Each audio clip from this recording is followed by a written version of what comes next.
des moins généraux à la présidence sénégalaise.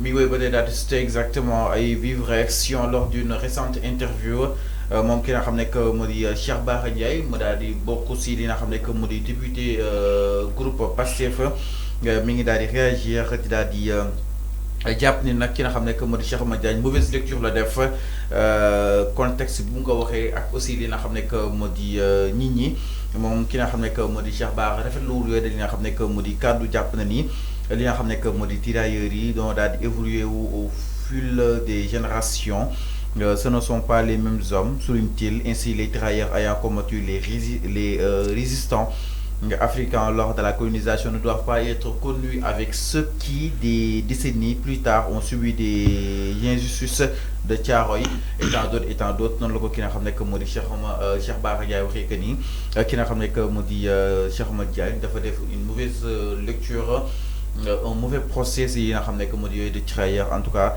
échange yi nga xam ni itam mi ngi doon intervenir pour la première fois boo xam ni itam mu daal organisé national massacre bu Thiaroye 44 mu nekkoon benn événement boo xam ni itam Cheikh Bara Ndiaye jàpp na ni kenn waru koo di nga te itam kenn waru koo critiquer ndaxte rek ki nga xam ne que moo di le président Bassirou Diomaye Diakhar Faye fexe na ba daal di wax loolu la France que ni fii massacre la woon waaye du woon li nga xam ne que moo di justement accident waaye itam du doon du newutoon li nga xam ne que moo di tragédie jëmale si wàllu wu nu mel alors mi ngi noonu pour ne daal di war a mën a bàyyi xel bu baax a baax alors daal di ñëw si benn ponk exactement itam du côté de la régie ginnaaw li nga xam ne que moo di kaddu yu ki nga xam ne que moo di Cheikh Oumar Diagne li ñu daal di ñëw si miro ki nga xam ne que moo di le général Moussa Fall ma ne kon nag ki nga xam ne que moo di général bi kaddu yi nga xam ni itam yëkki woon na ko wala kon nañ jàpp ni defoon na ko si góor ki nga xam ne que moo di Macky ba tey jii mi ngi wéy di daal di am li nga xam ne que moo di ay rebondissement allant dans ce sens mbokk yi jàpp leen itam ki nga xam ne que moo di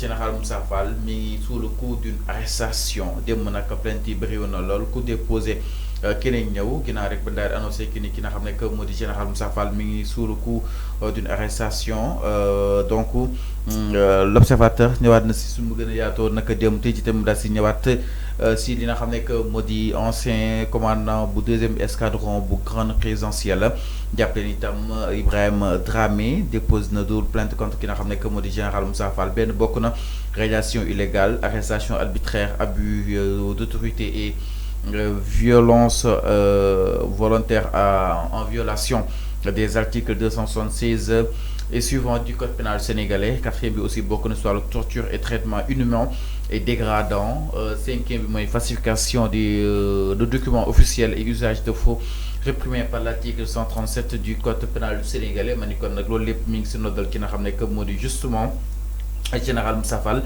si kanam mu yoon ak wàllu yoonal alors avant naka daal di jàngate li nga xam ne que moo di cas bi jëmale si li nga xam ne que moo di évolution yi nga xam ni itam nemmeeku na ko si général Moussa Fall ak d'autres plaintes yi nga xam ni itam ñëw na si après. Oui c'est comme tout le monde wax naa ko fii démb nee naa général Moussa Fall bu ñuy wax ni c'est vrai que dégg naa démb même sama grand frère bi Babacar Touré de Kewlo.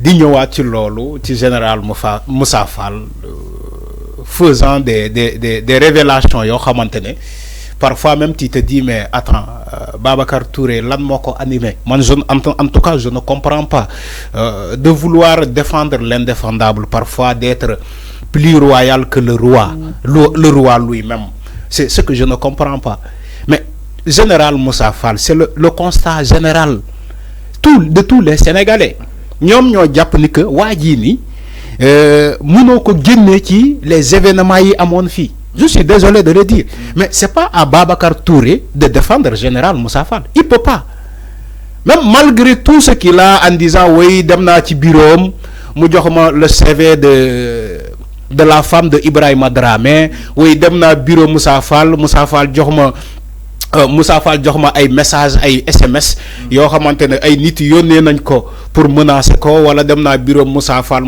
jox ma li ma bëgg a gis en tant que civil yow Moussa Fall c'est général Moussa Fall c'est un militaire Babacar Touré bu demee bureau da koy jox lu mu bëgg a gis il n'est pas bête quand même da lay jox yow li nga bëgg gis parce que tu es un journaliste il sait que yow tu es un journaliste boo ñëwee bureau do la jox les secrets il va pas te donner il va pas entrer dans les secrets de Dieu il va te donner juste la face visible de l'iceberg. Il va lui donner la face visible de l'iceberg. Écoutez, Babacar Touré, voilà, il y a un journaliste, dina la jox CV, Jabar Ibrahima Dramé, bobo légui may xar sama tank toubé pour outal ko liggéey. Yo Babacar Touré nga noté, dina la jox ay message yo xamantene man sék nako ak Ibrahima Dramé. Il s'en limite à ça. Oui, mais Babacar Touré bu ñëw ci plateau, il veut faire comprendre aux Sénégalais ni ko yow mom xamna dossier bi il veut défendre Moussa Fall il veut dire mi wax way nakuma di manipuler man combat non ça nous intéresse pas lolu intéressé wul Sénégalais tout ce qu'il a dit ça n'intéresse pas les Sénégalais xam lan mo intéressé Sénégalais vraiment général Moussa Fall mo nekkoon le haut commandement de la gendarmerie point sëñ bi loolu moo intéressé Sénégalais kan moo nekkoon ba ñaawte fii di am fii Sénégal kan moo nekkoon au haut commandement de la gendarmerie mais général Moussa Fall on n'a pas besoin des allocutions cette allocution de Babacar Touré je suis désolé sama grand la mais dama koy wax dëgg il faut pas en train de manipuler les gens en disant que oui dem naa ci bureau mu jox ma li dem naa ci bureau non il faut arrêter ces conneries là. Mais il faut dire sa version des faits. Dama ne lépp fii mënoo fi wax ba doo wax ni que général Moussa Fall moo nekkoon à la tête de ce commandement de la gendarmerie. Il y a combien de militaires de gendarmes qui ont porté plainte contre lui? Mon Babacar Touré mën na défendre loolu mën na défendre ces plaintes là. C'est pas Ibrahima Dramé seulement qui est un gendarme qui a porté plainte contre Moussa Fall. Il y a un Niang, un général, un gars, un militaire Niang là qui a porté plainte pour ce général Moussa Fall là. Est-ce que Babacar Touré peut défendre tous ces plaintes là? Est-ce que mon Babacar Touré peut défendre toutes ces plaintes là contre le général Moussa Fall? Je ne pense pas. On te parle d'un gars qui était au haut commandement de la gendarmerie. Les plus fi amonti ay maintien de l'ordre. Mom la ñu jëk joxoñ. Yo tu veux défendre le gars là? Mais il faut que les gens soient sérieux quand même. Il faut que les gens soient sérieux dans ce pays. Li wax ni général bi tout maluñu ko. On n'est pas en train de l'accuser. Quoi que ce soit. Dañu né mom mo nekkon à la tête de la gendarmerie comme haut commandement de la gendarmerie. Ordi fan la doon jóge ordi. Yow tu crois que un gendarme bu nek ci tali bi ni dina jël propre initiative am di tirer sur le peuple? Dina jël propre initiative de tirer des grenades lacrymogènes voilà des balles blanches sans un ordre mais yo kon yo dañ lay radier parce que boko defé buñ la laajee kan mo la jox ordre bobu légui dans ce cas tu vas dire kan mo la jox ordre bobu c'est le gars que Babacar Touré est en train de défendre aujourd'hui dina non dañ koy togn dañ ko bo waxé ni diñ ko togn kan mo togn général Moussa Fall c'est pas des civils. Les civils n'ont pas encore porté plainte contre lui. Ben la plainte bi ma gis moy manam le comment il s'appelle le Touré là. L'étudiant Touré là. Non ma ñew mané bu visible bi la wax bo xamantene bobu di voilà Pape Abdoulaye Touré. Le gars là a porté plainte, l'étudiant là a porté plainte contre la gendarmerie parce que dafa japp ni que dañ ko torturer. Et les images sont là. Images yaa ngi fi. C'est ce que Babacar Touré est en train aujourd'hui de défendre. Mais enfin, au-delà de la défense de Babacar Touré, concrètement, est-ce que on a de quoi à reprocher qui n'a pas que Modifié Moussa Fall? Mais nous quoi reprocher? Nous nous connaissons de porter plainte. Nous quoi reprocher dara? Nous nous connaissons de porter plainte. Donc d'ailleurs on va bailler enquête bi, bailler plainte oui. Mais tu peux pas sortir vouloir défendre le gars. D'ailleurs na yon def ligéyam.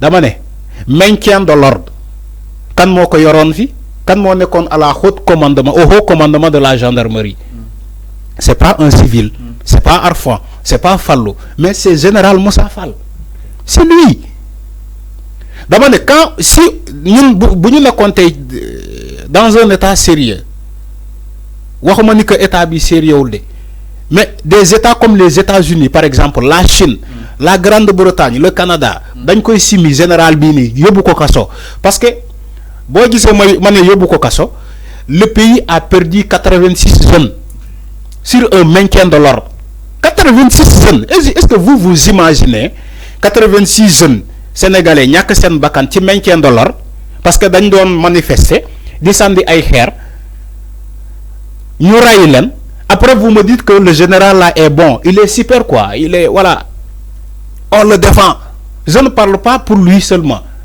ñëpp ñu nekkoon fii ci voilà pour ñeneen ñi mais moom moo yore woon gendarmerie ci jamono boobu te on a des gendarmes qui ont disparu on a des gendarmes même qui ont été radiés ces gendarmes là sont là en train de porter leur plainte. Donc si mbiru Fulbert Sambou ak Didier Badji bi moom dina si mën a leeral lu bëri comme mais pourquoi non mais bien sûr il peut pas être au haut commandement de la gendarmerie un gendarme disparaît tu me dis que moom xamu ci dara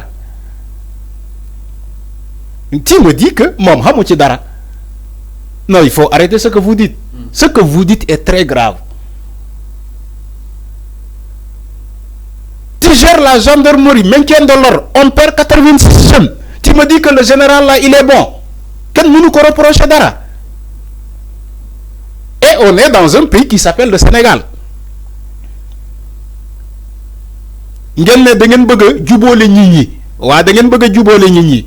D'accord, il faut continuer à défendre ce général là. Où sont les familles des victimes? Vous croyez que ils ont enterré cette affaire là? Les familles des victimes, da ngeen jàpp ni que yéen mënoo leen gën jubóole ak sénégalais comme ça là dans l'impunité mën ngeen jubóole les familles des victimes ci impunité ñoom ñu d'accord lool il faut arrêter quand même ça. C'est clair. Il y a des gendarmes qui sont en exil, ils font des vidéos, des lives, di dénoncer. Alors c'est clair. Capitaine Touré, où est-il? Vous croyez que Capitaine Touré il va pas porter plainte contre ce général là? D'abord, je ne sais pas. C'est victime collatérale. Je ne sais pas. Après loi d'amnistie, après vous allez voir d'autres militaires, d'autres gendarmes porter plainte contre ce général là. Damane, ay gendarmes yu am victime dañoo bëri. D'autres sont radiés, d'autres sont forcés à l'exil, dañoo daw. Ñeneen ñi ils sont disparus. Kenn gisu leen. Fulbert Sambou, Didier Badji. Kenn gisu leen. Alors c'est clair mi ngi noonu par rapport ak li nga xam ne moo di mbiru général Moussa Fall en tout cas li nga xam ne moo di yëf yi nag tijjiwaat nañ ko